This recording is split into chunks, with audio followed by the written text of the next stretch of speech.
Hello, everyone, and welcome to the 14th week of Exploring Divine Resonance. Our focus for today is on discovery and embodiment and integration. It's an honor to be with you. I want to welcome everyone who's here in the Zoom room, as well as everyone who's participating through the YouTube live stream or the replay on either platform or the podcast. However you're participating, it's an honor to be with you and to go exploring once again.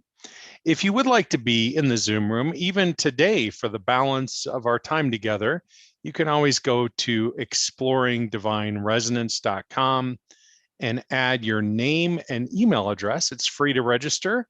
You'll get a login to my online learning platform, the Resonance Institute, and there you'll find in your new library this program and the Zoom links, and you can jump on and join in the Zoom room, which gives you the opportunity to not only download the audio and video of each segment of each class, but also the transcript. And if you're not in the class and participating, you may not know that for the following 2 weeks, next week and the week after, we will not be meeting due to my travel schedule. So this will be our final Exploring Divine Resonance session for a couple of weeks. We'll pick up and resume, I think it's the 16th of June will be our next session. Okay, with that, let's open our circle formally here and gather on an energetic level, setting everything else aside, both energetically, emotionally, and physically, and on every level, with your eyes closed, breathing in and out through the nostrils, palms to the sky if it's comfortable for you.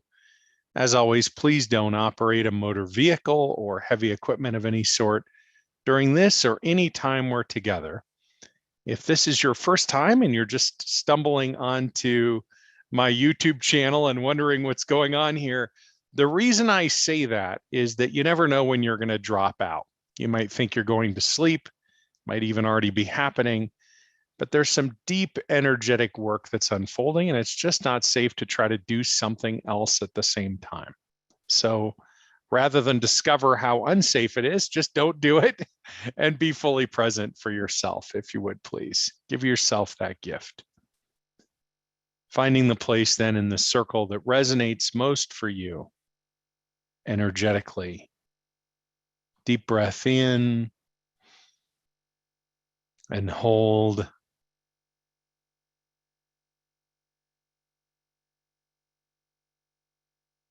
And as you begin releasing this breath now, letting go of everything that has come before in this day, all the way out to the count of 8.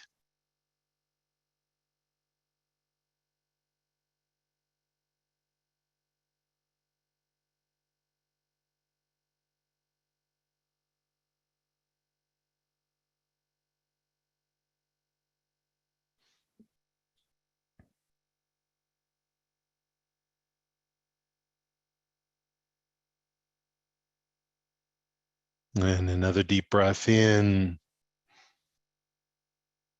and hold.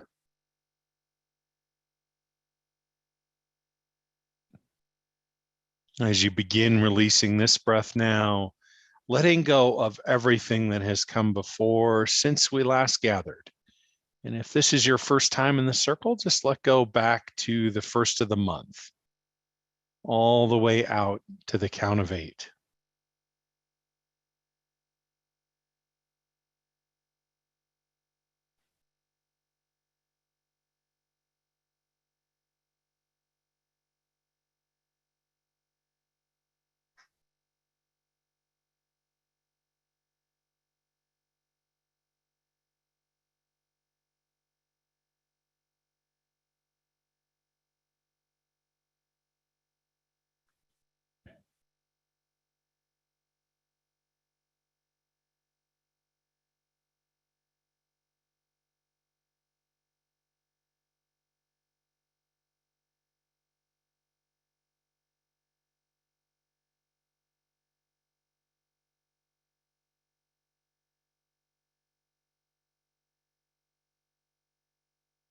Another deep breath in, hold.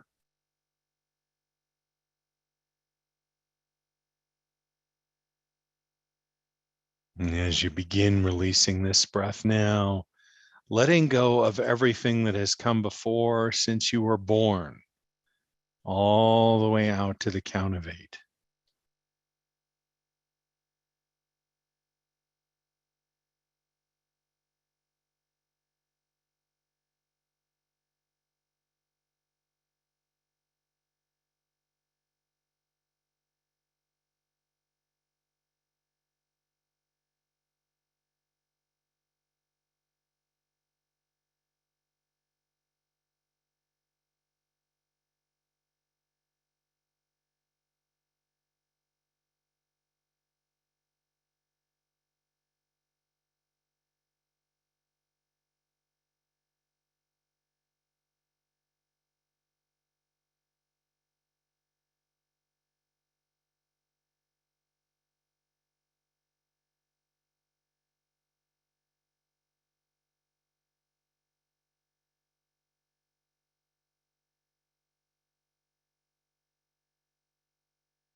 And another deep breath in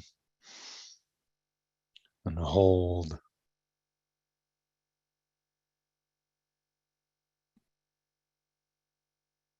As you begin releasing this breath now, letting go of everything that has come before since the inception of your soul, all the way out to the count of 8.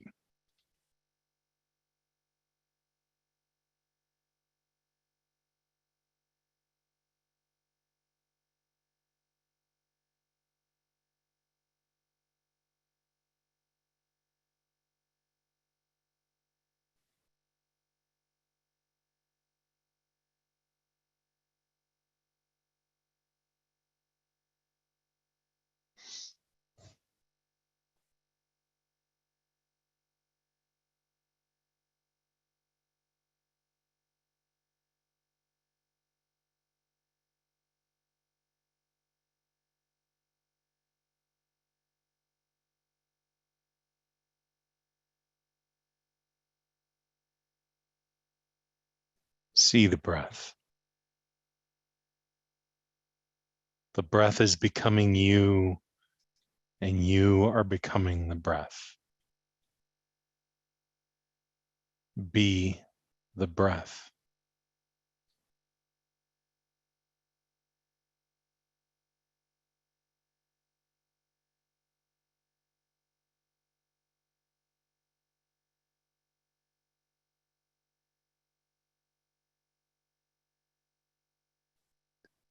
See the breath of the planet and how it serves you and everyone and everything. With each breath, you are connected.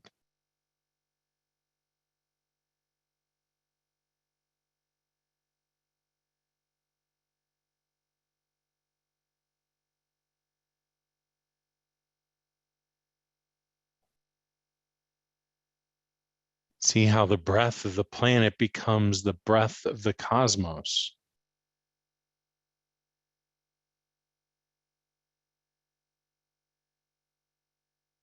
With each breath, you are connected, including to that energy that underwrites everything else, the divine, a light, originating perhaps at a great distance, drawing closer each time you breathe in. Eventually, it draws close enough that you can perceive those twin frequencies which together comprise and express as the light. The frequency of the divine itself and the frequency of perfect health, not just as we might understand it as human beings, physically, emotionally, and so on, but every iteration known and unknown. Eventually, that light draws close enough that it connects in, perhaps initially at your nostrils, and then instantaneously throughout every aspect of your being, known and unknown. The invitation extended to each of the smallest aspects of you. Come, return to your natural state of alignment and resonance. And with that, the artifacts of dissonance fall away and gather at that universal drain. The divine is becoming you, and you are becoming the divine. For whatever remains in separation, I invite you to remove the universal plug. I'll do the same. And if you'd like to participate in the deeper transmission available here, with your permission, let's begin.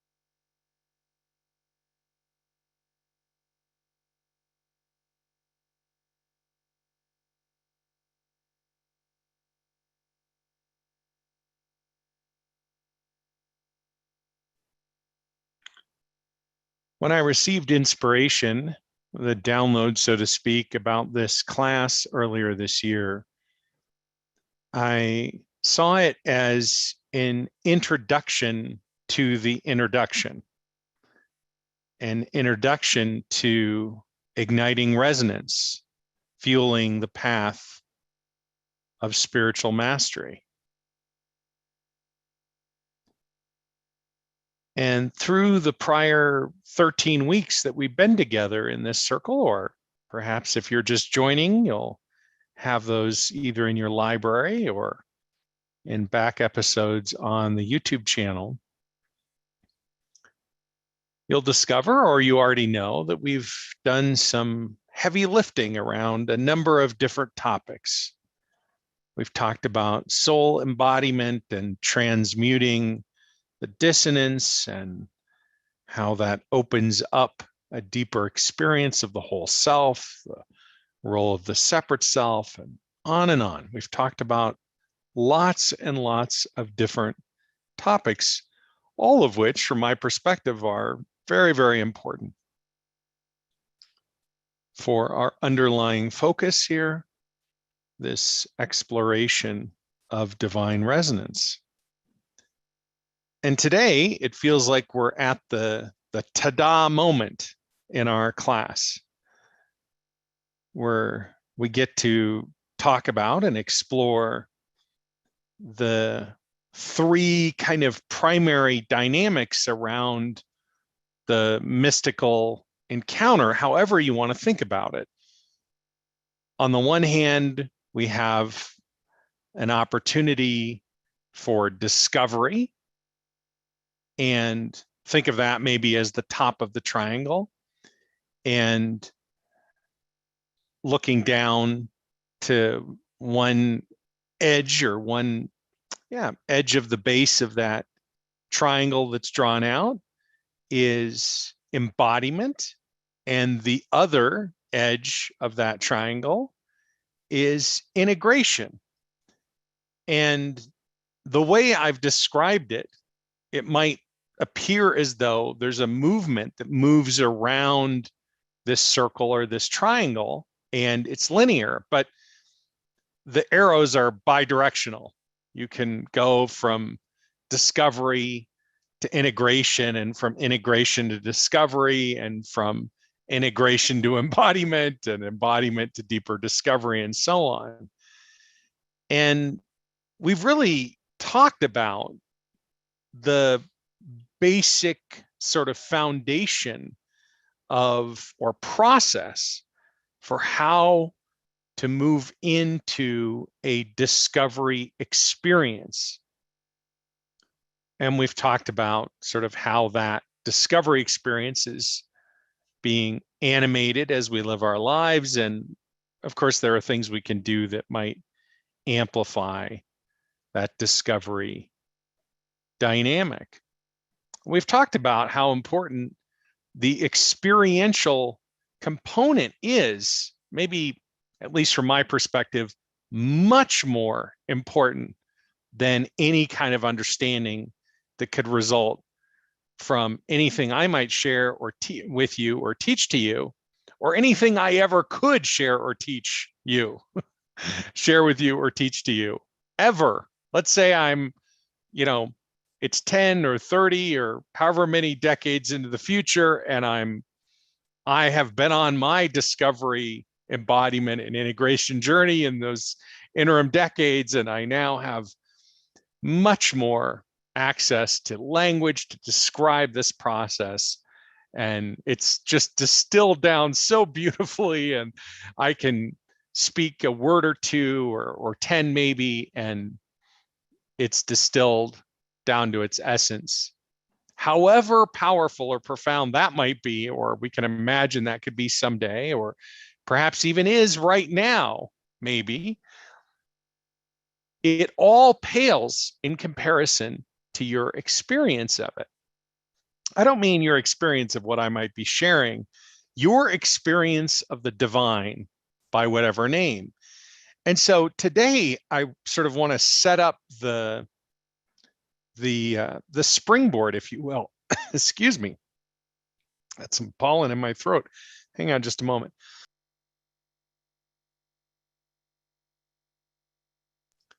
It's sort of a springboard of sorts, or at least that's how I perceive it, because this discovery, embodiment, integration dynamic is really a spiral that moves us. And from my perspective, I see it as a spiral down, a process of descension, not of ascension.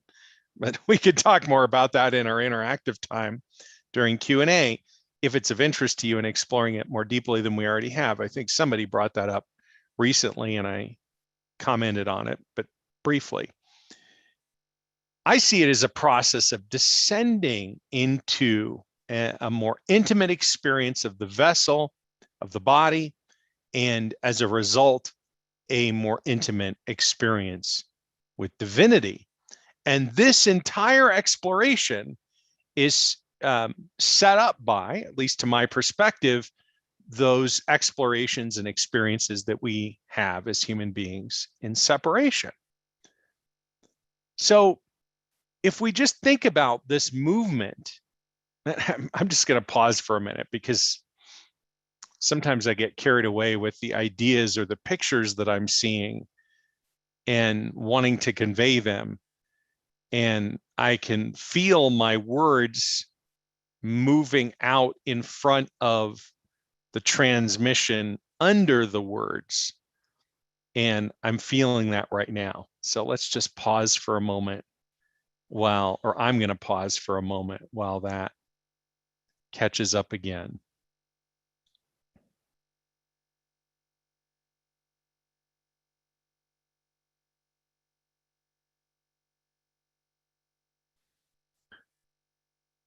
So for all the discussion about and conversation about the challenges or the dynamics that come with each of these aspects, in particular, the dynamics around embodiment, soul embodiment, which certainly facilitates the embodiment of the divine and all of the gifts that come with it, along with the integration of that. We've talked about the enlivening dynamic, though, of how all aspects of you are enlivened through the soul embodiment dynamic or practice. And in some cases, that animation process might be uncomfortable.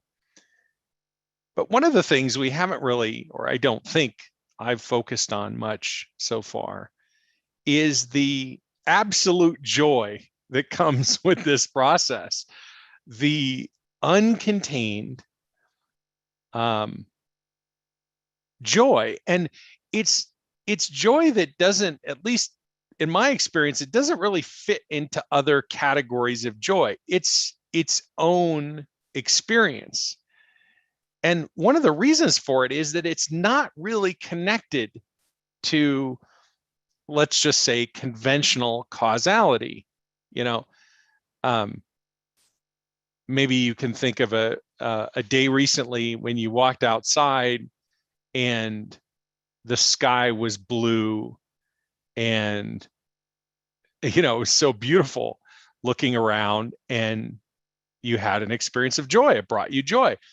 That's amazing. I can think of many experiences like that just in the last couple of days that I've had.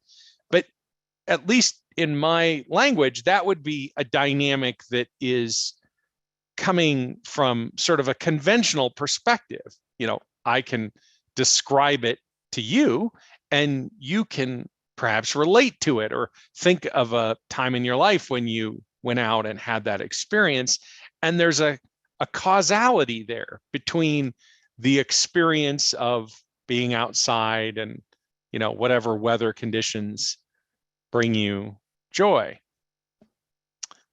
But the weather conditions of being a human being who is opening to a deeper experience of divine resonance that comes directly from this triad that we've been talking about, the discovery, the embodiment, and the integration. This joy is different than other types of joy. The causality becomes over time spontaneous and without source. It's not a function of thoughts that you're having or thoughts that you're holding in your awareness or ideas that you're having. It's not a function of a feeling, a sense of momentum or other sources of joy, perhaps, that you're familiar with. It's a being experience that is spontaneously erupting. And it sustains, it deepens. What I mean by that is that it continues, and it's a little bit like a crescendo. If you think about a musical passage that starts out very, very soft and continues to grow in volume and intensity. And I suppose we can imagine a scenario where the music would grow so loud that it would become uncomfortable.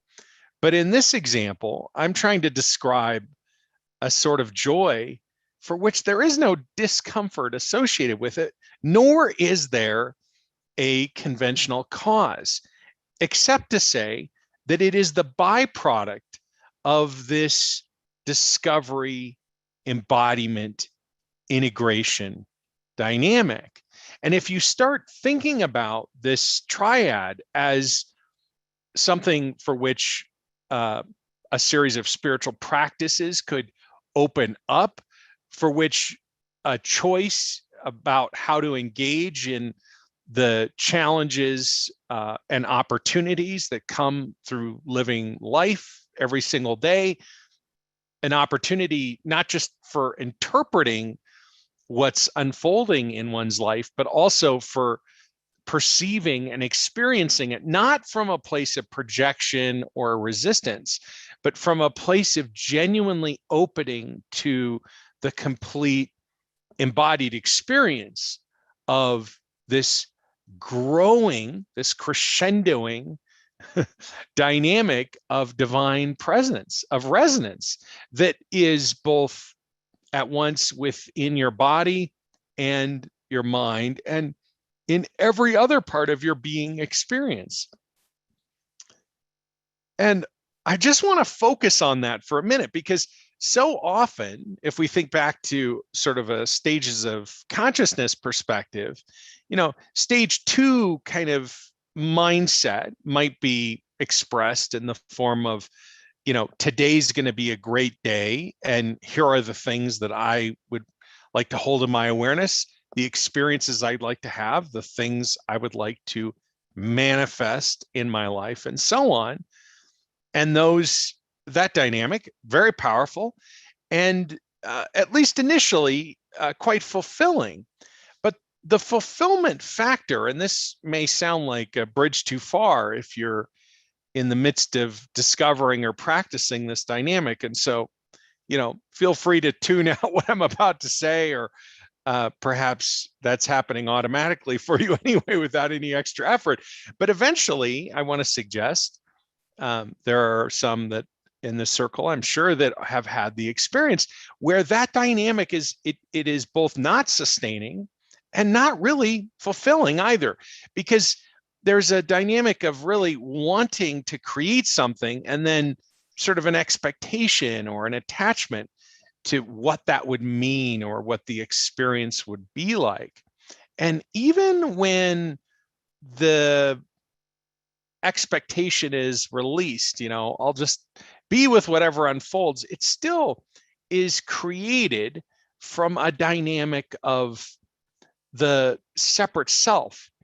And the true source of resonance is, of course, in a dynamic of the whole self. And as we've discussed, the whole self is inclusive of the separate self, and it's all a function of perspective, and et cetera, et cetera. I don't want to burrow down that rabbit hole too deeply here, except to say this. If we look at our lives and see everything as an opportunity to move into this triad, this discovery, this embodiment, this integration, and to be with it fully, even if we utilize exclusively the resources that have been included and are included in this program, I want to suggest to you that you will discover, if you haven't already, you will discover that that triad takes on its own momentum. And the reason it does so is because you are opening into an experience of who you actually are. And that experience of who you are is not dependent on your thinking, your thoughts, your intentions, or really anything related to something that you're creating or in charge of or in control of. It's a function of opening to that blossoming presence and expression of the divine in every interior, and eventually with integration, every exterior aspect of one's life. And that is a powerful and extraordinary process and experience to engage in. And from my perspective, it's truly the invitation that accompanies every part of life. I perceive that there isn't a single aspect of life that is other than this dynamic, no matter how challenging or overwhelming we might experience it to be. This triad is available to us all the time. We can talk more about additional resources for engaging and moving deeper into the discovery, into the embodiment, and the integration experience, if that's of interest to you, in our third segment. But for now, I think I'll leave these reflections here and just suggest, if you are concluding with this part of the transmission, please do return the universal plug, knowing the transmission will come to a close. Otherwise, let's open up to our second and even more experientially focused segment, wherein we'll be deeper in transmission, deeper in the sense that there will be a minimum of language. I'll say very little as we open into this next segment. So honored to be with you here in this 14th week of exploring divine resonance. Thanks for being part of the circle.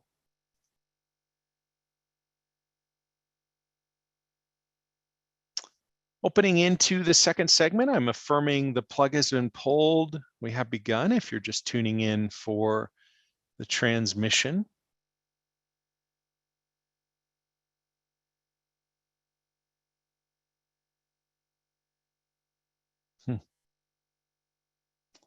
Feels like a focus on some embodiment today.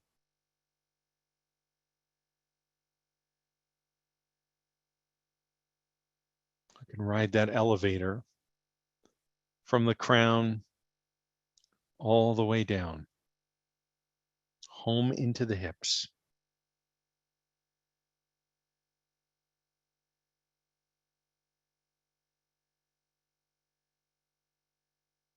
The river is flowing.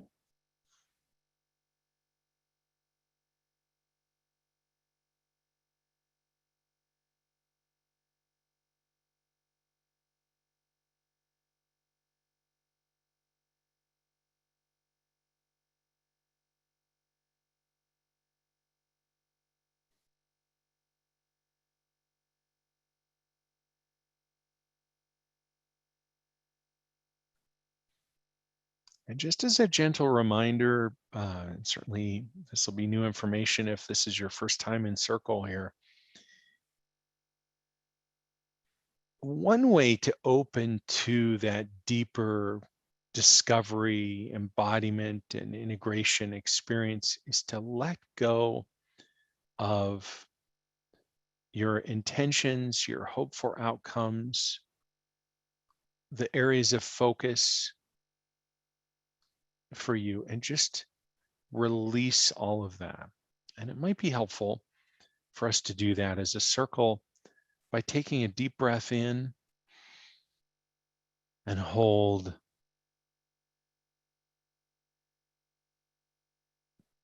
And as you release this breath, with it, let go of all of those thoughts, those feelings, and even the dominant ways of being that have been expressing lately, and just open to the blank slate of the divine mystery within. There we go. All the way out to the count of 8.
I'm already noticing waves of physical resonance moving through the circle.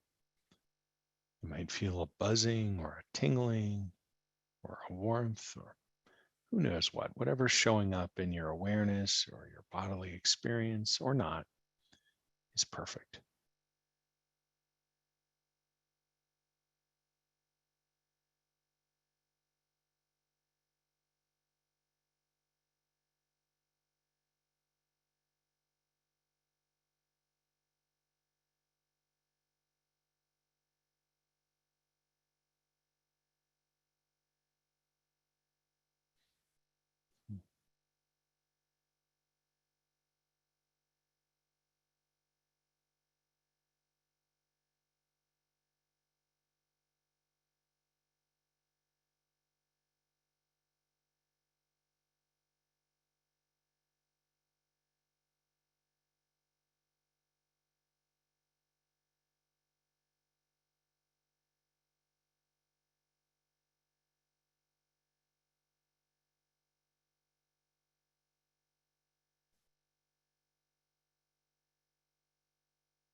more you relax and let go of whatever momentum was in your day prior to coming into the circle,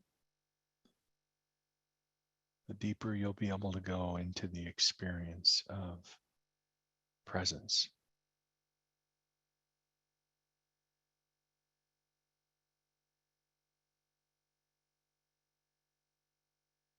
Of embodiment, of the mystery.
Sometimes in a more embodied space, it can feel like gravity has been turned up. The body can feel heavy. There are lots of different experiences that come with that.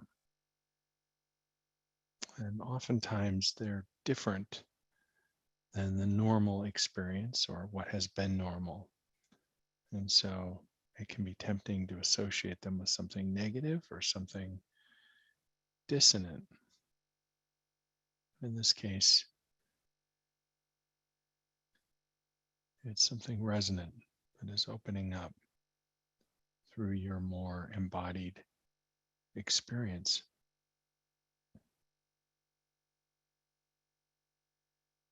There's another big wave of physical resonance moving through. Beautiful work. If you're concluding with this part of the transmission, I invite you to return the universal plug, knowing the transmission will come to a close. Otherwise, we'll continue on into our third and final segment for today, Q&A, and of course, more integration.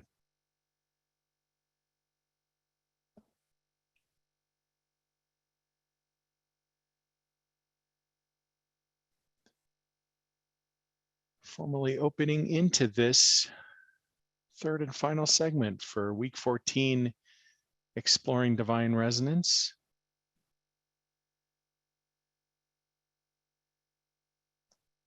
For those of you in the Zoom room, if you're new, it's self-appointed. You just unmute yourself, and if two people are talking at once, you figure out who's going to go first and ask your question, share your reflection, and then if there's something coming up for me to reflect on or you're asking me to respond, I'll do so. And then the next person and so on. Ken, I was seeking a clarification.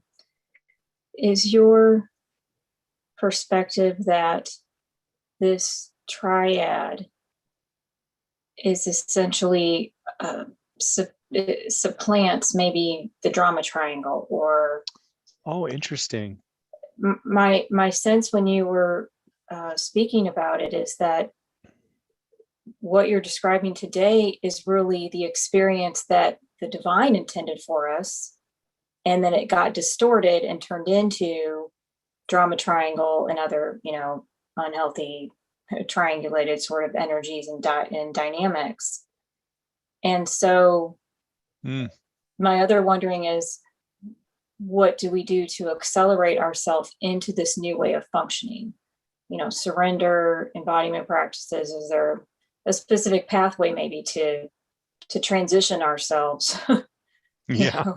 Because this sounds like the path of grace and mercy that makes more sense to me than anything else that you've described. Though you describe it accurately, it's like that can't be what the experience is meant to be, because it's frankly full of pain and suffering, and it just doesn't make sense. This makes more sense. Yeah, brilliant, Tracy. So to your first question, or at least what I'm recalling of the first question, you can help keep me on track here, Tracy, does this replace the drama triangle? And for those of you who aren't familiar, Karpman's drama triangle is a way of describing a dynamic. It doesn't even require three people. We can triangulate with ourselves. There's a victim, there's a perpetrator, and there's a rescuer. Those are the three kind of archetypal roles. To my perception, Tracy, the drama triangle shows up in late stage 1. It's still a disempowered dynamic because it's playing in the illusion that it's possible to rescue, possible to have control effectively over someone else. So it's still a disempowered dynamic to my perspective. And developmentally, it doesn't sustain into stage 2, whereas the dynamic we've explored today, this triad, really is a stage 3 opening. So I think there is a relationship, no doubt. And I can comment more on that if that's helpful. The second piece is, I tend not to resonate with the idea that there was, I get this sort of fall from grace as God intended and all of that. I don't perceive the experience of separation as being outside of God's intention or divine will. It's just an experience of separation. But anyway, maybe that's splitting hairs. I think this discovery, embodiment, integration triad certainly is a dynamic of moving into, we could say, moving out of a trauma cycle into a resonance cycle. For sure, that resonates with me. And I really think the trauma cycle sets up this cycle of resonance. And as for the practices, I have yet to be to see anything in addition to kind of the 6 core practices of, or what I've called the 6 practices of spiritual mastery. And just to name them, it's soul embodiment, calling power home, piercing separation, the practice of wholeness, which I refer to as beneath the sand. These are just how I describe them, right? Surrender, and then integration is the 6th practice. And these practices open the experience of all 3 components: discovery, embodiment, and integration. And each facilitate and deepen in different ways different aspects of the triad. So if we think of those practices as the practices of the triad, then each part of the triad deepens, whether you're sort of in a discovery integration, or it's discovery, embodiment, integration. It doesn't, as I said at the beginning, the arrows move all directions within this triad. Let me just pause and see if I'm responding to your question and answering it. Yes, that's helpful. And I could imagine that potentially as one moves through stage 3, I look at the stages, or I sense them as a continuum, moves deeper into stage 3, that whatever dynamics are in place are sort of naturally giving way to this new paradigm, if you will, through all of those practices. Okay. And brilliant. And the practices can accelerate into that. And, I can certainly disclose that I am very eager to transition from trauma cycle to what you've described today. The faster I can get, the better. So thank you, Amen. Ken. Yeah, of course. And thank you, Tracy. It's always wonderful to hear from you. I'm glad you're in this circle, and I appreciate these questions today and your presence, of course. And just by way of sort of following up with this, whether you're able to stay on the line or want to continue to engage in the conversation, or it's just a PS here to the group, the key to my view is that the practices, this is how I perceive them. And if this sounds, grandiose or improbable, let's explore it. And anyone, we can explore this, we can talk about them more.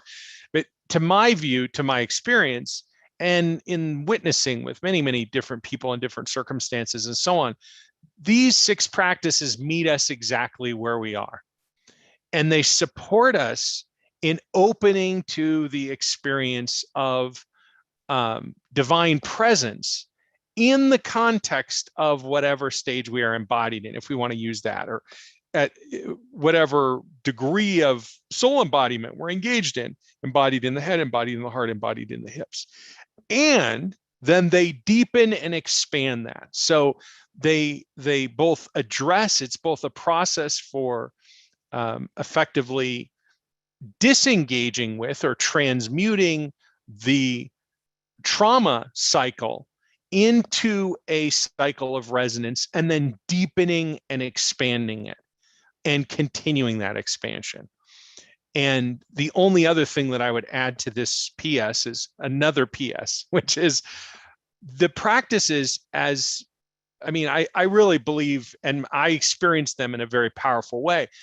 But I also think it's important to add this caveat, which is that the practice is not the experience. What I mean by that is it's a pathway, it's a door through which we can open and engage in the deeper experience of the mystery, however we want to refer to it, with or without language. And so, although an emphasis on practice initially makes an enormous amount of sense, and maybe even the practice as fill in the blank, let's just say for the sake of our discussion, the way I teach it, the way I facilitate it, it quickly becomes your own experience of it. And I'm really not into, dogma. It needs to happen this way, this number of times, or this kind of thing. It's more about, supporting where each of us is at developmentally, in the recognition that what we're opening to and what takes hold, that experience of divine resonance, this cycle of descending deeper and deeper into resonance, expands and deepens on its own and takes up its own momentum. Yeah, beautiful questions, Tracy. Thank you.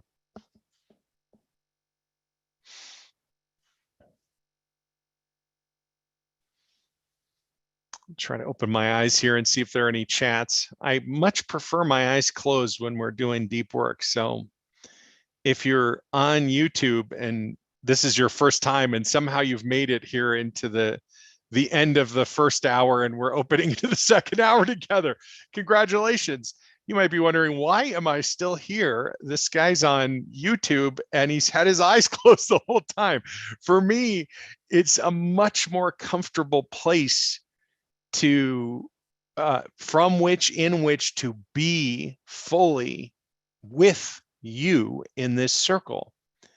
And it also allows me to disengage with any preoccupation with how I might be presenting visually. Am I smiling? Am I animated? And all these things, and just be fully with the interior of the experience that is unfolding in my awareness.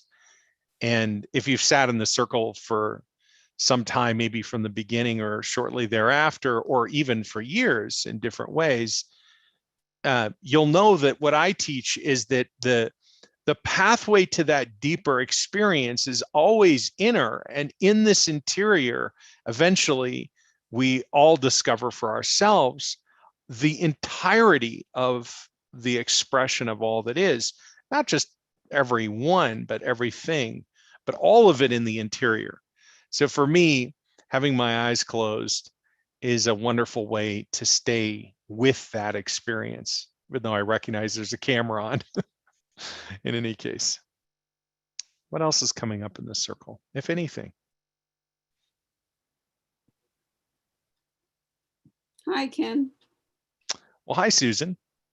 I want to wish you a good 2 weeks. Thank you.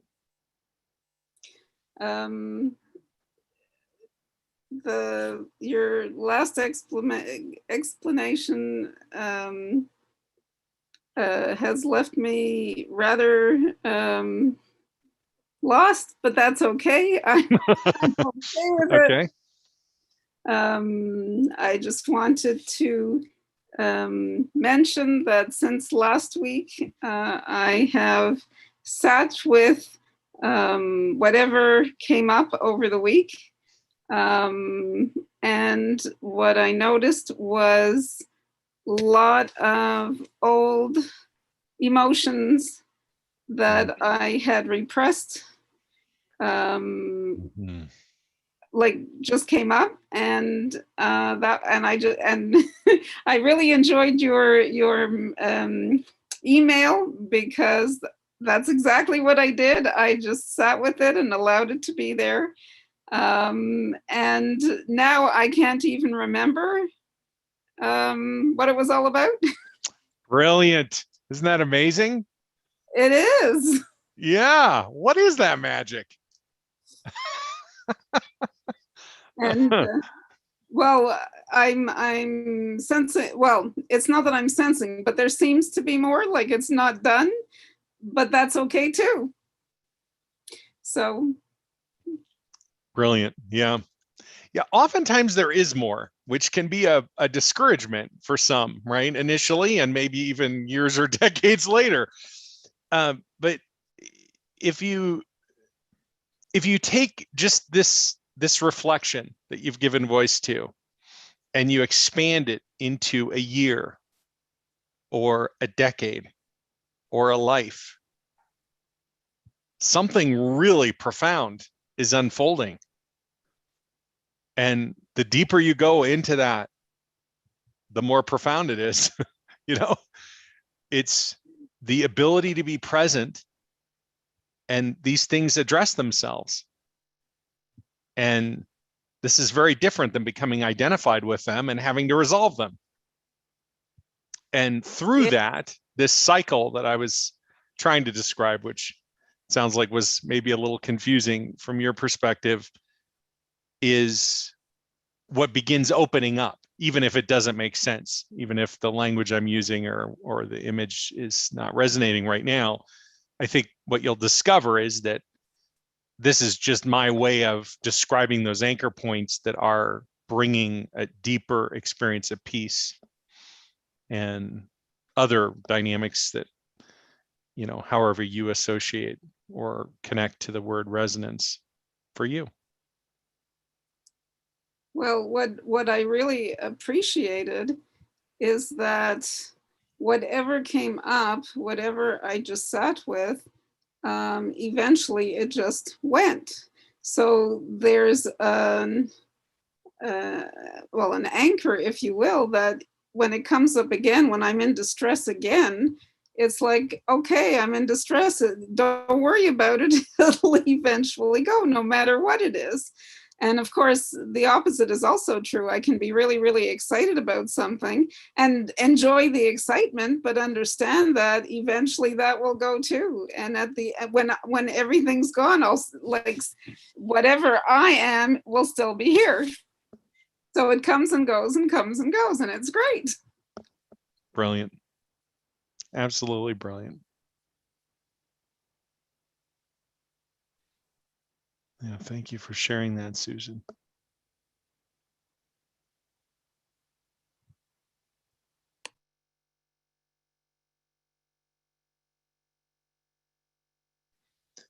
The thing that comes with the embodied perspective or the embodied experience, in my language, is the mechanism by which these things are addressed is not coming from observing.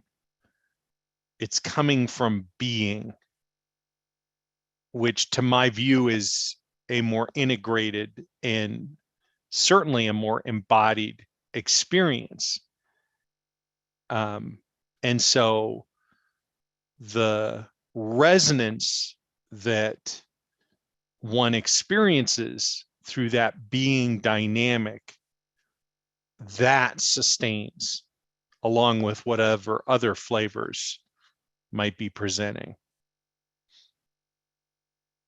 If I think about it in sonic terms, it would be like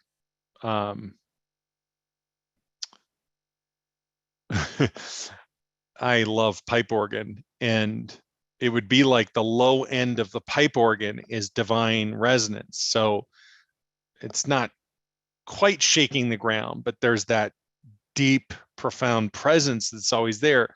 Whatever other notes are being played, even if the full orchestra is playing with the pipe organ, there's still this deep presence always there. That's one way of,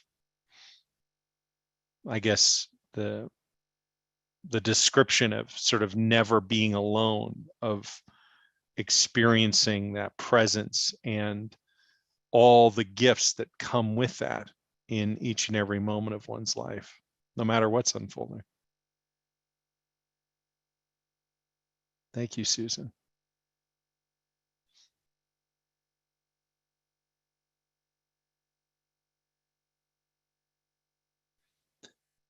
What else is coming up to be spoken of with words, reflected on, or asked about?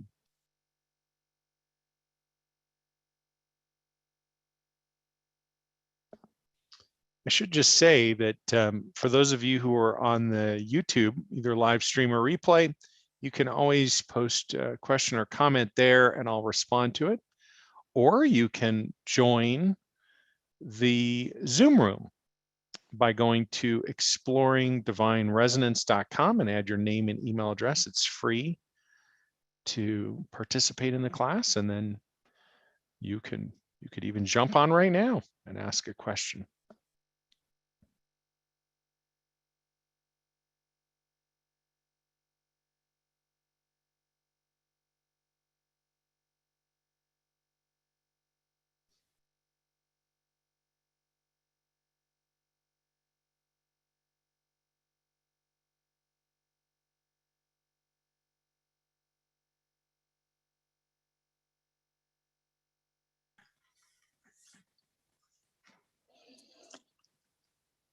Can you tell more about the pipe organ tones,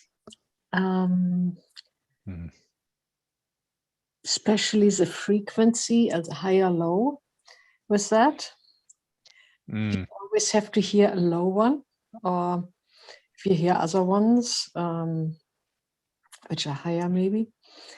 Is there any difference, less integration, or what does it correspond to? That's so interesting, Angelica. I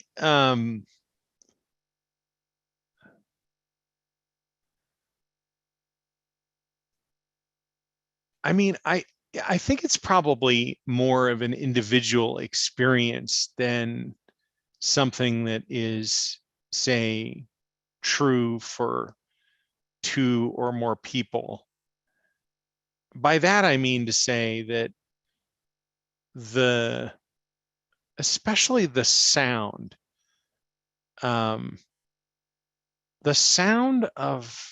divine presence probably is very different for each of us, or at least it's potentially very different for each of us. The energy of disembodiment sounds different than the energy of embodied presence, and it has a different tempo to my perspective. But I would differentiate between what I'm describing as a disembodied or thinking energy from the frequency of sound. Maybe it sounds like I'm trying to split hairs, but to my perspective and perception, they're very, very different.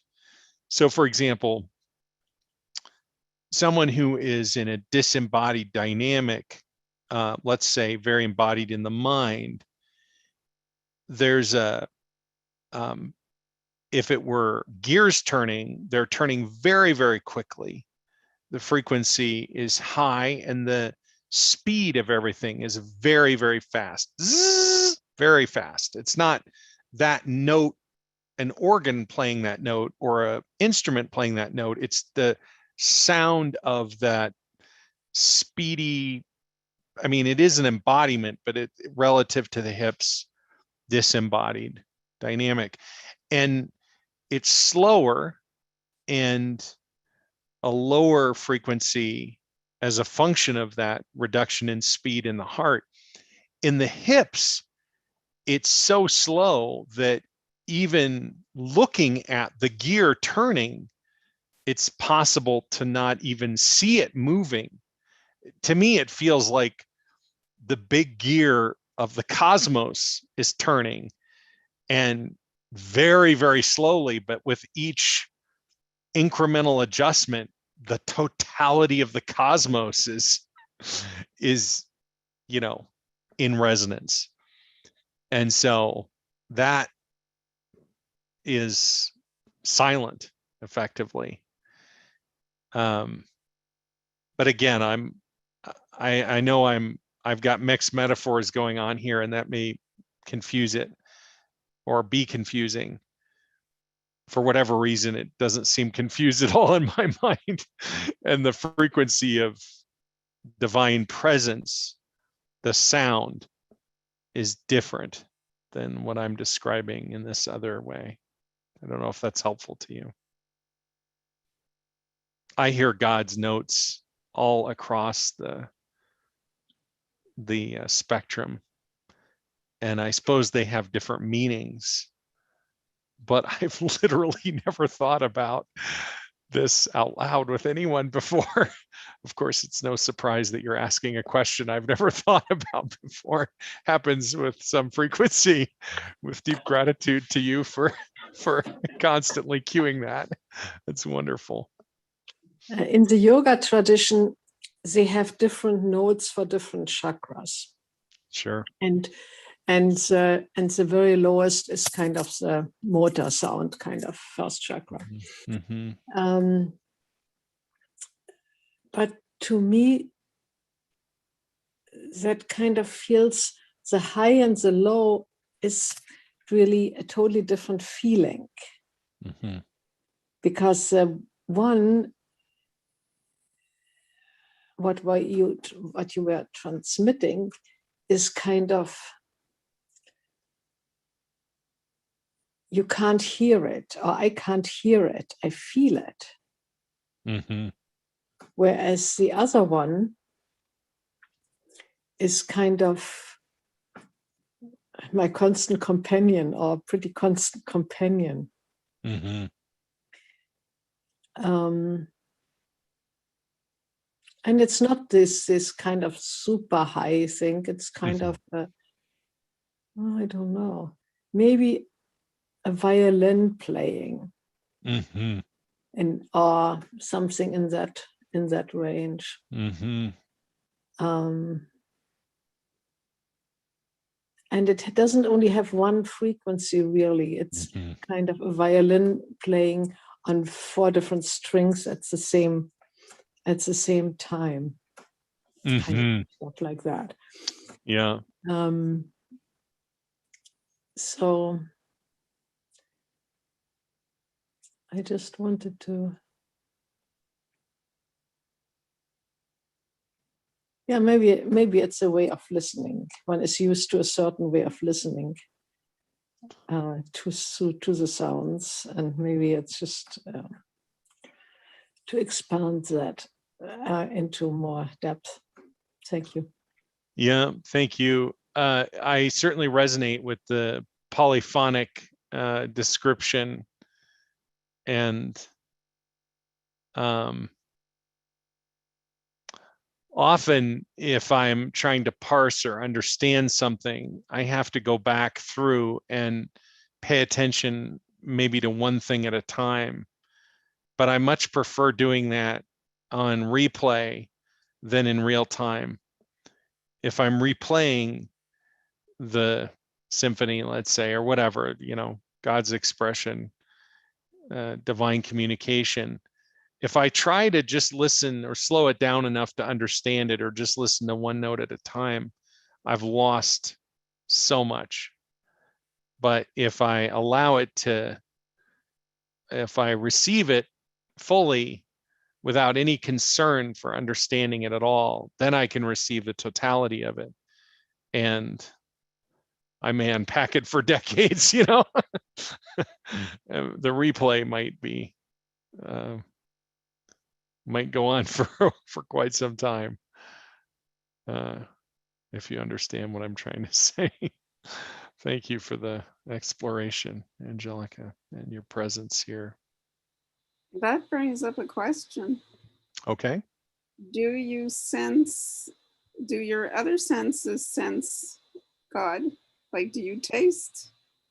Do you smell? Are you asking, do you can, or does one? I'm asking, do you can? I imagine that we all have the capacity to use any of our senses to have some understanding of the presence of the divine. Sure. But you brought up sound, so I'm wondering if your other senses explode with God's presence as well. Well, I suppose it's not. That's also an interesting question, one that's never been asked before, interestingly enough. So I suppose so. It's not. I can think of examples where there were these other senses involved in the experience of the divine. Are they always? No. And there are some senses that are always there. For me, most fundamentally, it's the visceral experience, a bodily based sensation. And other things are layered on top of that. So for me, that's the foundational dynamic. Before I hear God, I feel God. Before I see God, I feel God. And for sure, before I smell or taste God, I feel God.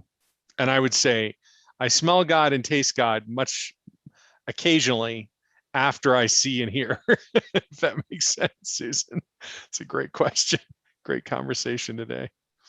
Well, it just occurred to me as you're talking that if I pay attention to when I'm eating, like if it becomes a full body experience, in a sense, it can invite God's presence, because I'm not eating for my pleasure, because like I'm eating because my body is responding to this nourishment, and it's a very different way of eating. And I'm not saying I do it very often, but sometimes it's like I'm craving, like oatmeal or fresh fruit, and it feels like more than just, oh, I'm eating this thing that tastes good. Brilliant. Absolutely brilliant. I think of this is part of a whole category of that I explore in much greater depth in igniting resonance, which I refer to as the intuitive guidance system. So I think of the body vessel as an intuitive guidance system. And there's a whole feedback mechanism there that, to my view, is the sort of outward expression of that inward relationship with the divine. And so as that becomes a more intimate, as the intimacy is developed and supported, or you could think of it as in the context of the triad today, although I'm remembering now that wasn't that meaningful for you, so we can let that go. It's okay.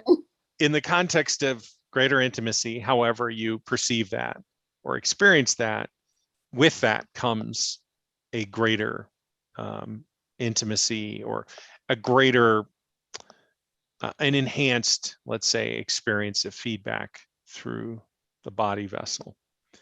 And yeah, go ahead. So let me ask you a question. This goes back about 40 years maybe. I had an experience where I was walking along the street, window shopping, and I heard a voice in my head that said, run. So I ran, and within seconds, a truck that was driving along the road behind me blew a tire and careened into the wall like inches away from where I had been standing. So would that be the voice of God, or what do you think? Well, I I just accepted that somebody was someone, like it doesn't even matter who, like it could have been my ancestors, could have been God, could have been an angel. It's not that it's important who it was. It just always left me with a feeling of wonder, like what is that unknown that can come to you in a time of significance like that, and just give you a warning. Great perspective. I mean, all I would add to it is how beautiful that door opened in that experience. And if it's intriguing to step through it further in whatever way it is, I would suggest there's always more to be explored there, if you're interested, if you want. In what, how do you mean? Well, I would say there's no context I can imagine that wouldn't apply to what I'm saying. So, I mean, I can give you examples. So, oftentimes at certain stages in the developmental journey or in our journey, the spiritual journey in life, we have questions. What should I be doing? Where should I be going? What, what's next for me? Whatever, right? And so as this relationship with the intuitive guidance system becomes more conscious, more embodied, more integrated, it becomes a resource that is there to answer questions. And then eventually, my experience of it is that it's not just there with questions, but it's always there. So when I refer to cycle of resonance, I'm referring to in maybe in a primary way to the deep interior experience of resonance that is always there. And if that disappears or if it diminishes, that's meaningful. So if you think of walking the path of resonance as the experience of resonance, you could say walking with the divine, right? Or living life according to divine will, or there are so many different ways that are sort of big ideas and small ideas that can be supported through that dynamic, or that relationship, as it expands and deepens, as it embodies and integrates, and we discover more. There we are, back to our triad today, just because I can't help myself, Susan. Then that becomes available in a more and more complete way. And so the relationship with the divine, the way I would say it is, there is no part of life that isn't part of that relationship, or that isn't influenced or expressed as part of that relationship, the deeper we get into the cycle of resonance. Does that make sense? It does, but what it brings up for me is, I went through a phase where I felt that deeper connection, and I felt that I was getting into intuitive messages, if you will. And then I got to a phase where it felt like they had disappeared, like they're not there. And so my feeling is there's a reason that I'm not getting that intuition that I used to. In the beginning, it was bothersome, like, where did it go? Now it's like, okay, I'm in a different phase of the journey, and I have, well, my understanding, and I don't know if it's correct or not, but my understanding is, either I was leaning on it too heavily, expecting, the intuition to make decisions for me, or I've entered another phase that I'm supposed to, that has other, what's the word? Well, other things for me to discover. So I'm I'm in the mystery. I don't know where I'm going. I don't know what's coming up, but that's where I'm supposed to be anyway. Brilliant. But it's a challenge. It's like there's still moments of why have I been deserted? Yeah, I understand. I can comment further if it's of interest to you, but I'm also happy to leave it exactly where it is with your statements too. Well, if you're not going to get back into the triad, but I'm more than happy to hear your comments. Okay, no more triad. Listen, from my perspective, there's no point at which God ever abandoned us, nor is there a point at which we are again or for the first time abandoned. But certainly we have those experiences. And the most significant influence over those experiences, to my view, relates to embodiment. So, and developmentally, when we integrate at certain levels, the experience of that relationship can change. It is effectively stepping into the mystery again and again and again. So what you're saying resonates deeply with me. But if in the context of that, there's no related experience of divinity, that to my view has more to do with an invitation for deeper embodiment than, say, God having disconnected. It's like saying the Divine Symphony stopped playing because I can't hear it. Has it stopped playing, or are you just not hearing it, Ken? I just can't hear it. I Yeah. hear you. Thank you for that. Yeah. Are you saying I abandoned myself? No, I'm not saying that. It's not anything so, big. It's everything is so nuanced about how we step into a deeper and deeper experience of who we are. The things that once made sense no longer make sense because our perceptual views are constantly changing as a function of the experience that's unfolding. One person in the resonance community a couple of months ago said, she was talking about her experience, and she said, it's like I've learned an entire physics, and now I step into the new room and it's a whole new physics.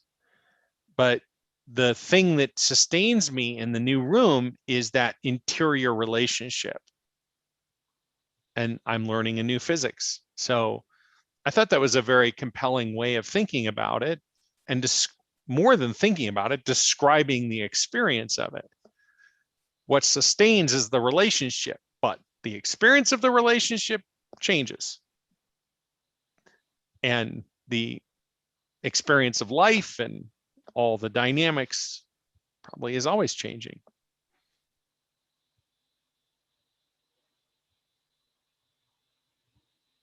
Thank you for that. You're welcome. Anything else coming up to reflect on or ask about? Well, I'm just keeping an eye on the time. Oh, you know what? We've got somebody else coming in here. Let's pass the talking stick over, and if there's more and we still have time, Susan, I'll come back to you. It's okay. I'm going to have to go soon because I have another meditation starting shortly. So. Oh, good. Well, enjoy your next meditation, and thanks for being here. Hi, Ken. Hi, Rosie. Forgive me if I overlap because I slept for a little bit there. It's all good. So I think I heard you say something like, here comes the second wave of physical resonance.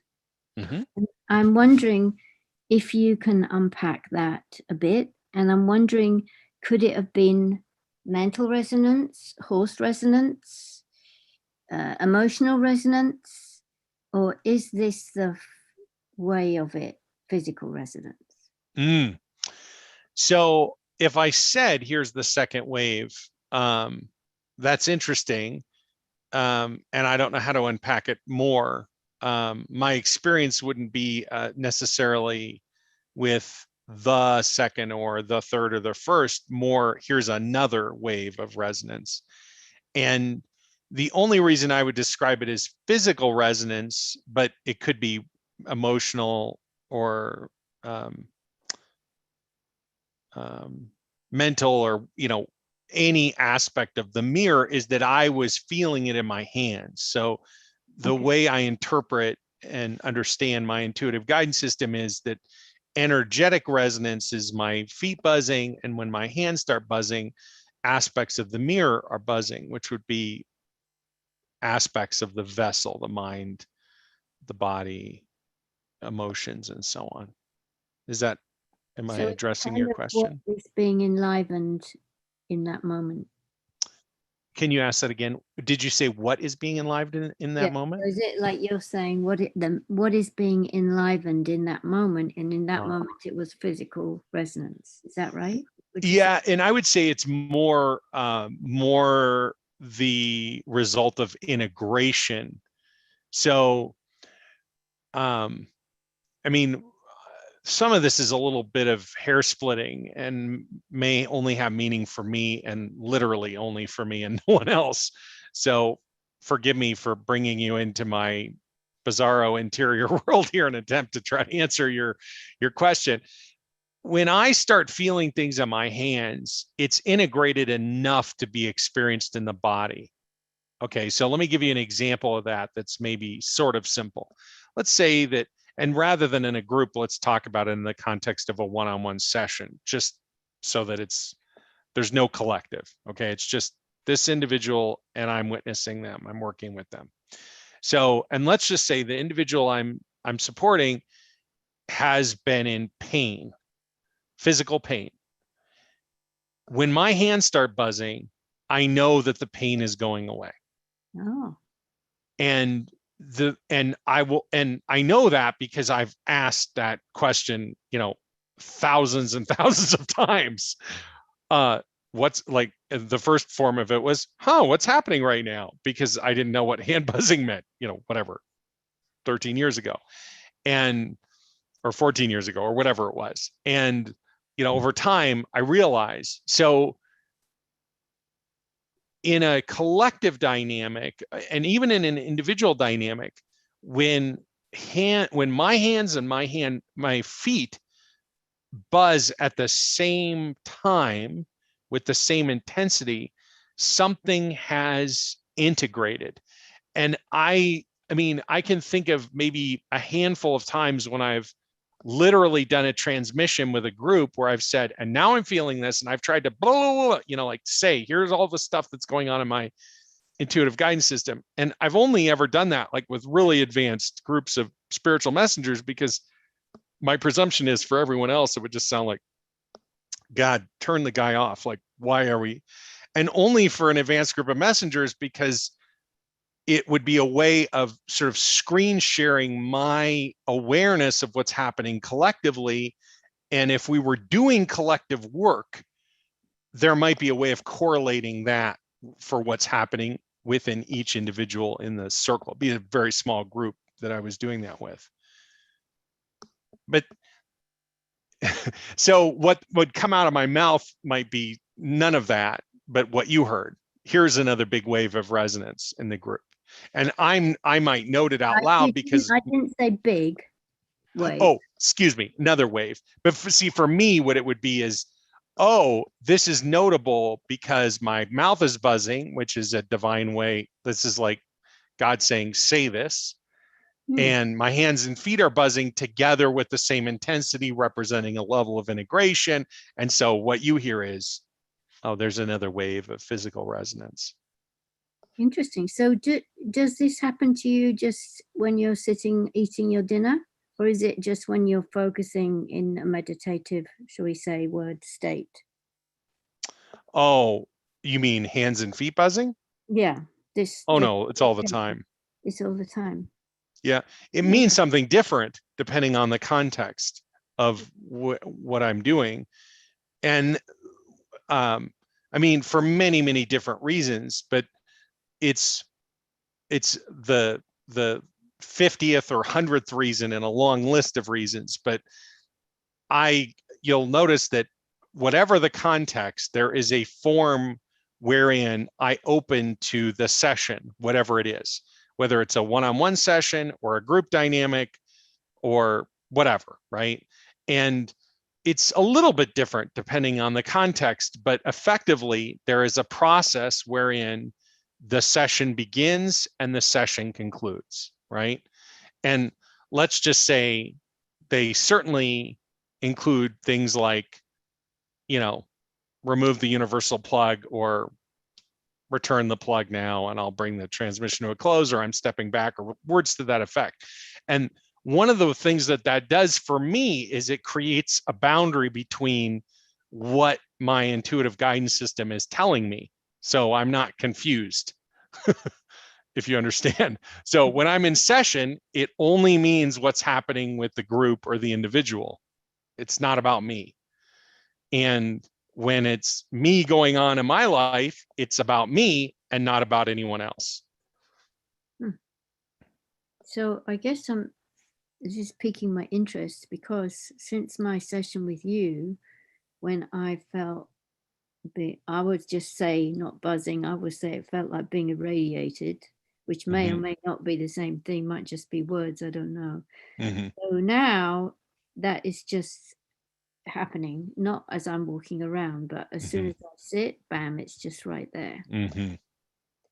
So I guess that must have changed a level of receptivity on my part, or something obviously has changed. And actually a great many things have changed. I wrote you an email, but I'll look forward to reading it. yeah, but I still not quite sure what's actually that means, or what is actually going on. I only know so far the results after my session with you, which didn't really become apparent until afterwards. I suddenly felt, oh, I'm feeling different, and then I decoded what the difference was. Yeah, that's pretty. I mean, your experience is very typical for people that I work with or have worked with.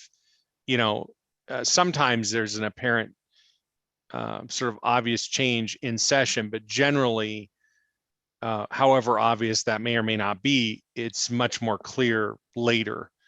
And as to what's happening in session, one way I would describe it would be to say that the divine in you is being enlivened by the divine in me.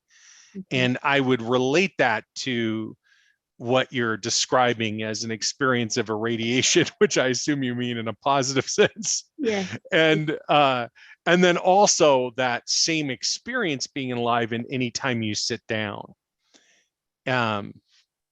That it was enlivened, there was a sort of an expanded experience of yourself, and that it was integrated at some level or embodied at some level such that it has sustained beyond the session within you, which makes sense because of course that's part of who you are, is the enlivened expression of divinity.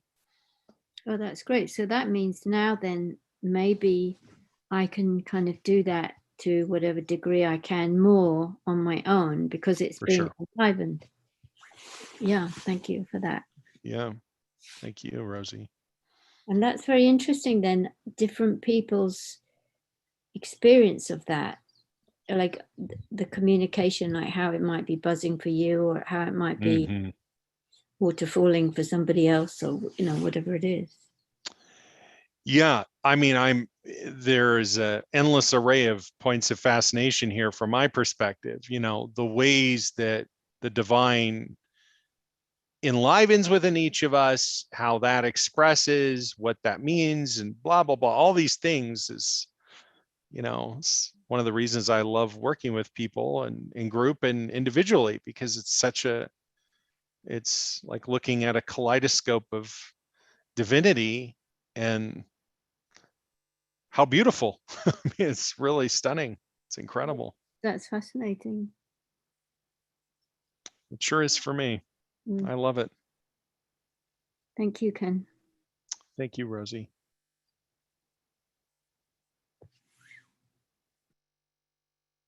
Hi, Ken, I have to ask a question. Okay. Hi, Annie. Hi there.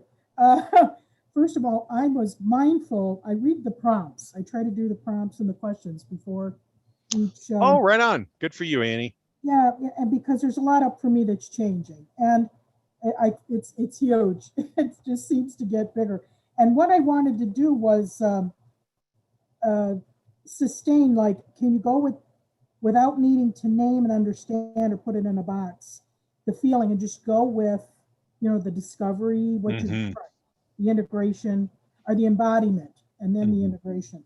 So that I can do this. I can try. I can do that. I'm going to do this for a while, because usually I distract myself and I've got another window open and I'm not really focused through the whole thing. And I really tried today, and I got to a point where I thought I could do this for a while. And then your question too is, if you can't some of the time, are you okay with, what you can do? So I got to a point where I bolted up. I just couldn't I think I probably reached my limit and I got the pullback. Sure. So I think Sure. that, see where it's an ongoing process wherever you're at, an Yeah. individual thing. And crossing that experiential boundary, it's so individual. I can see where people like have different experiences with it. But I can see I'm gonna need to keep redoing it. It's that circular thing you're talking about. It comes in phases and you're working through it. And then it gets kind of frightening. You know, you get to a point where it's the boundary. Like, okay, and I pull back and I got to step away from it and let it. This is a huge point, Annie, that you're bringing up. And can I underscore it for a moment? And then I want to, I want to keep hearing what you have to say, but I really want to underscore this. But for everyone in the circle, just look at the most intimate relationships in your life and notice how in those intimate relationships, stuff gets stirred up that doesn't get stirred up anywhere else. And the most intimate relationship in your life is a surrogate, in a way, for your relationship with the divine. So when you start approaching the relationship with the divine raw, straight out, it's exactly the way you're describing it. You know, it got to be too much. It became too intense. It's beautiful. It's beautiful that you can articulate that. It's beautiful you can acknowledge it. It's beautiful that you're having the experience of that. And if you think about this triad that I was trying to, spell out in the email, in the study guide, and then also today, as discovery, there it is. We move into a new experience and stay present. And then as we're present with that, whatever's coming up, there's a level of embodiment taking place. And through that is an experience of integration. And that will then in turn set up a new dynamic with discovery. And so what will be triggered here inevitably are the buried wounds, traumas, whatever you want to call them, sources of dissonance that are held in the field body, blah, blah, blah, blah, blah, that can only show up in this intimate dynamic. So maybe I don't mean you, Annie, maybe it's true you, Annie, you, Ken, you, anyone, right? Maybe you have tripped into some of these things before, and maybe you're tripping into them in new ways now, or you're echoing. So there's just all this beautiful, beautiful complexity. And the more willing you are to be with the experience without getting into, locking it in a box and trying to stick it away, in other words, the more present you can stay with that, the more profound, the more you're able to open deeper. And if you can remove the instinct, the comparative instinct, let's say, of separation, I did this better, I did this worse, I'm doing better, I'm doing worse, just with yourself, never mind anyone else, I think the more profound this dynamic will be for you, even as it continues stirring things up. Okay, that's my not so minor footnote. Please continue, Annie. No, that I could see it's an individual. It's totally individual.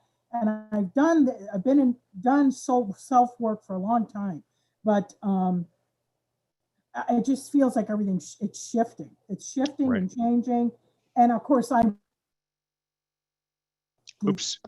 You're muting and unmuting, Annie. I'm hearing you and then not hearing you. Right now you're muted. Okay, sorry, I hit it. No worries. Let's see. Anyway, I'm listening to what everyone is saying. When there's more, this is an ongoing thing. I'm going to keep working with that. When Angelica was talking about the senses, so this is a little funny, but I did want to ask you this. And the harmony, the sound, I'm just taking all that in. To me, it just made sense where it sounds like the orchestra or harmonious is when it may feel icky, and as you get further and further along, there it becomes more the symphony and its harmonious experience when you get through the stuff. And feeling God, you feel, this is what I wanted to ask, and it sounds kind of silly, but do you see God? Like, I know that's an individual thing, But, and then the taste thing to me goes to, I was raised Catholic, where we would have the communion, body of Christ. And that always kind of, I don't know about this, I didn't know if I liked it. So the taste and smell, of course, it's not meant literally, but what do you see? Like, do you have a vision? That was my question. Do you get I don't know, teach his own. So I think you're asking me, do I see God? Yeah. Or what is your visual experience? And you're asking me, what do I see when I see God? Well, like you hear, you have the feeling, you have the in your hand. I almost wish I could point to something. Someday maybe I will. We're like, oh, okay. I've got that going on. Okay, so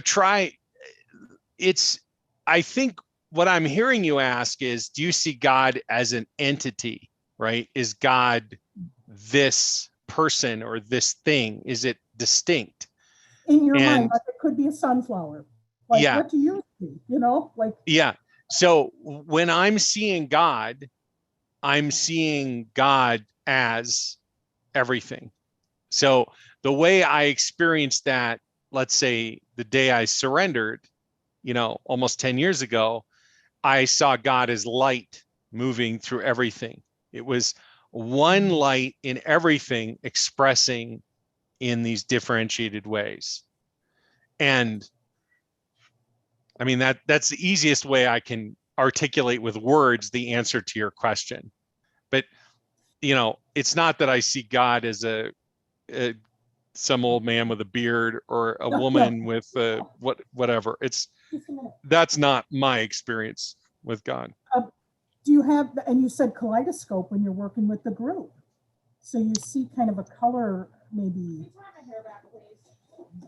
Yeah. I mean, I don't know if you remember this, but at the, a number of years ago when I would do divine connecting breath, one of the visions I would have is of a thread that was your color. Could be you, Annie, you, Ken, you, anyone. Your color thread emanating out from you, connecting to every other person. And then that's true for everyone. And so there's this tapestry that is woven between us all. And then there is the divine thread that unifies the whole thing, that literally is in everyone and everything, and the tapestry between us all. That would be one way of perceiving the kaleidoscope. Another way of perceiving the kaleidoscope is in the I'm trying to describe something I saw, a number of years ago, and I'm not sure how I perceive it now, but saying kaleidoscope is a great metaphorical representation for it. But something I saw a long time ago was, a light source that runs through little, like fiber optic cables, each of which expresses as a slightly different color. Your fiber optic cable is the Annie color, mine's the Ken color, and Angelica, and so on. And so the light is the same light, but it's expressing in all these different ways. Oh, that's cool. I mean, that's something I saw a long time ago, and I experience it differently now, but the point is that, at least the point for me is that when I'm working with a group, I don't even really perceive the differences. That's I don't, if I'm working with somebody one-on-one and they say, can I talk about my experiences of dissonance? I'll say, sure. And when they do, there's an enlivened awareness of that, but I don't perceive that because I'm not perceiving separation, right? That's not my sort of default way of being or witnessing. So those things are all distortions. So one way of talking about it that acknowledges the differentiated expression is to say kaleidoscope, use that word. But as for my experience of it, it's not really like that. It's just a way of describing something that might be understandable to somebody who's not perceiving it the way I perceive it.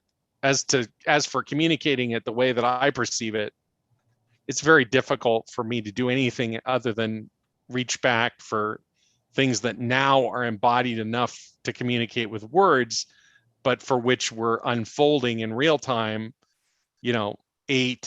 5 years ago, maybe 3 years ago for some things. And as for what's unfolding today, what is it? It's 2021. What's today? The 26th of May. So the 26th of May, 2031, I'll probably have language fully embodied for what we did today. And let's have a conversation about it then. But I certainly won't be able to describe what's unfolding in 2031 with words, or at least it's not my perspective or experience that would be possible from where I'm at today. Maybe that will change. I don't know. So when you're sitting with the group, and it's a group in intention because you're leading the group, you can distinguish energies in the group, maybe not all the time. I don't know. Or is it just like I say, it's one, maybe no, experience? This is the thing that's so weird about a group dynamic. I mean, people suggested that to me before I worked on a group or worked with a group, but I've never had that experience in a group. I have an experience of the collective. It's the aggregate of the group. If I'm talking about what's going on in the group, it's not that I'm running a poll or God's running a poll for me and saying 30% of the group is, we reached the point at which it needs to be spoken of. It's nothing that analytical. I feel the group the same as I feel and see an individual, but in an individual, there's one, and in a group, there may be 10 or 100 or 1,000 or 10,000 or whatever the size of the group. And I don't care. It doesn't matter what size the group is. I just have and see, here's the other thing that's weird. I experience everyone who will ever participate in that transmission now, because time and space I'm not having an experience of people later. So I don't, you see what I mean?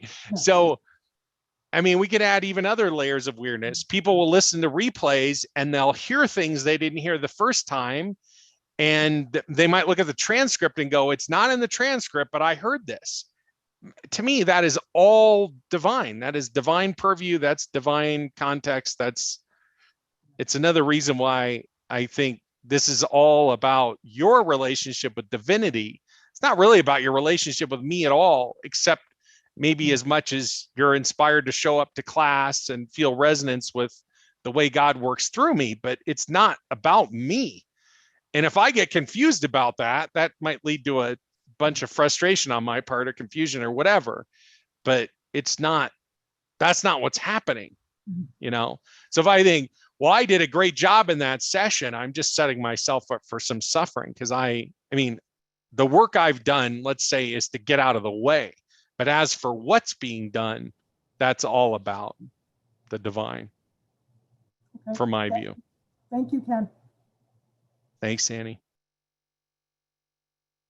It's interesting. There are a number of questions today that are sort of leading us to where we're naturally headed to anyway. And it's very, very intriguing that it's coming up today.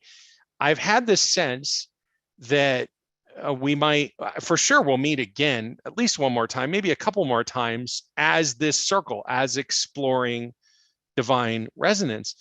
But when I got the download for this class, I actually got a download for 2 classes, and the other class is Introduction to Spiritual Messenger Mastery, which is going to take place in exactly the same format, which is to say a free class simulcast on YouTube with a podcast and a Zoom room, and it'll be free. And, I'll make it easy for people to register, hopefully, as I have with this class.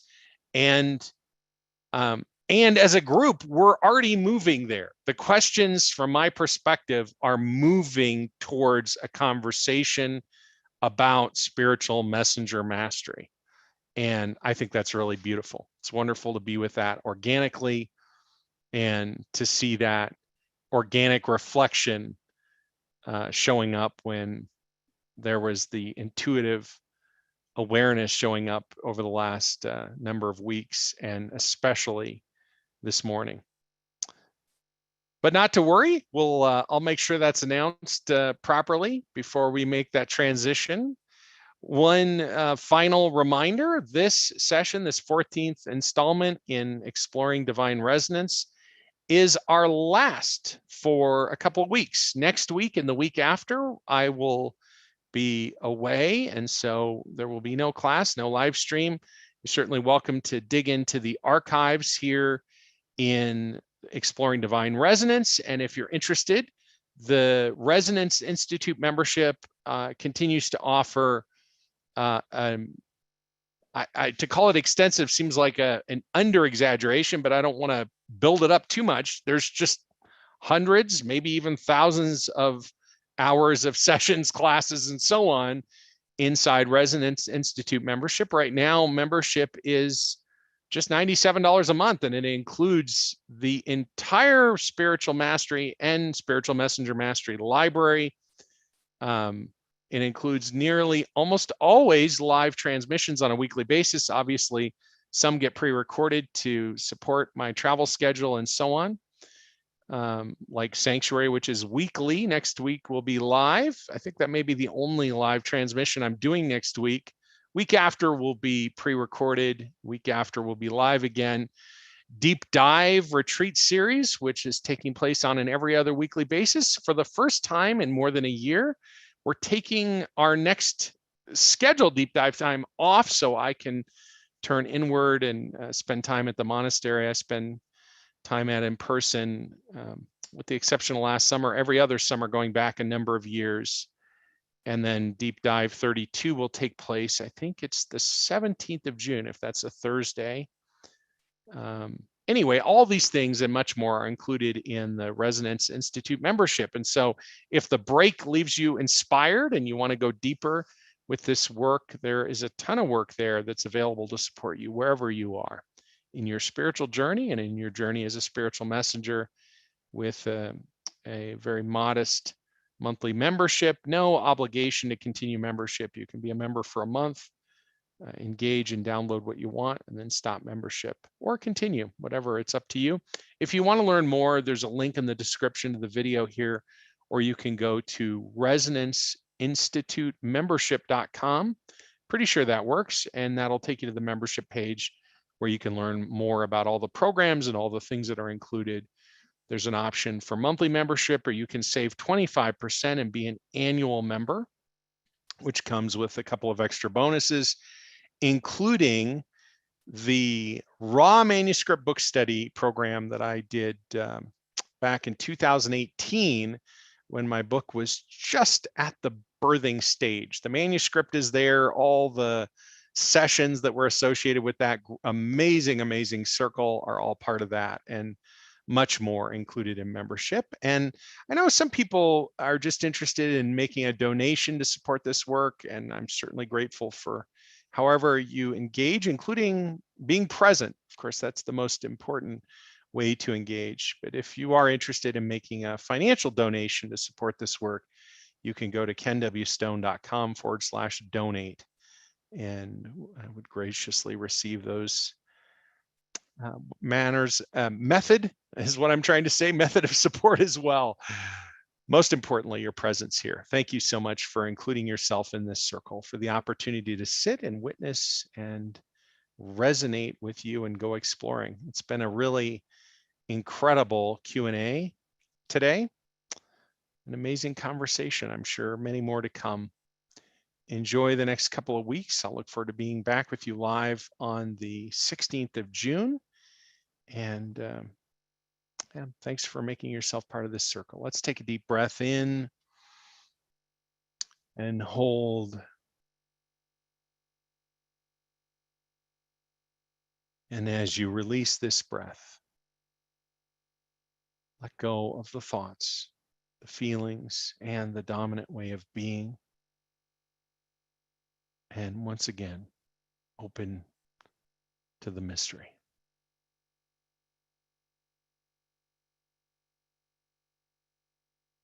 When you're ready, I invite you to return the universal plug. I'll do the same as I bring this transmission to a close, until we're together again very soon. Peace.